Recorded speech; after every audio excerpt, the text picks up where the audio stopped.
Assalamualaikum warahmatullahi wabarakatuh.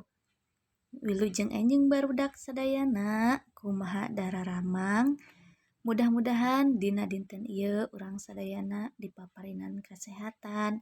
Amin ya Allah ya robbal alamin. Patepang deui ayeuna dina pangajaran basa Sunda kelas 5. Nyaeta ayeuna lajeng kana pangajaran genep.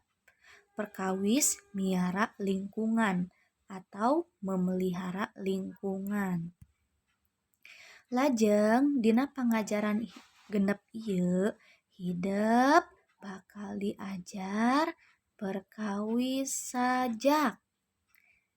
Di dieu sajak teh nyaeta wangun puisi anu henteu kaiket ku aturan atau bentuk puisi yang tidak terikat oleh aturan. Lajeng di dieu aya contoh hiji sajak. Perhatoskeun ku hideep. Anu judulna Kunaon alam urang. Kenapa alam kita? Ieu karya Wildan Devi Wijaya. Usum hujan geus datang. Musim hujan telah datang. Unggal poe, unggal waktu, teu eureun-eureun. Setiap hari, setiap waktu, tidak henti-henti. Saestuna mah hujan teh barokah. Sesungguhnya hujan itu berkah. Barokah pikeun sasatoan, tatangkalan jeung manusa. Berkah untuk binatang, pepohonan, dan manusia. Lajeng deui. Tapi kenyataannya sekarang hujan bawa musibah. Hujan membawa musibah. Banjir, urug, banjir, longsor.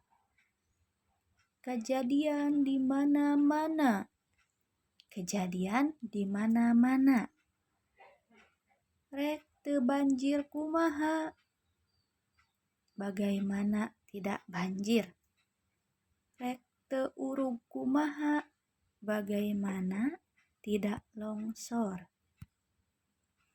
Gunung nu loba tangkalan, gunung yang banyak pepohonan, geus bulistir dijieun rupaning wangunan. Sudah gundul dibuat berbagai bangunan. Kunaon alam urang? Kenapa alam kita? Jawabanana aya dina diri urang. Jawabannya ada di diri kita. Nah, perhatoskeun ku barudak sakitu sajakna.